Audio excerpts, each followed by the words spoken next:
Dekabr kuniga atalgan jonli ijrodagi konsert dasturimiz boshlanish arafasida.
Ulug'bekka bitta qarsiga chop qo'yinglar.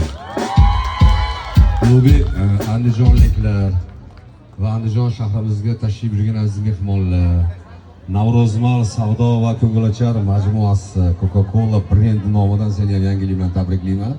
Ijodingga ijod qo'shilsin. Yurakdan chiqqan mana bu qarsak senga bo'lsin. Muzikantlarga ham, sozandalarga ham qarsak chop qo'yinglar. Bayramingiz muborak bo'lsin.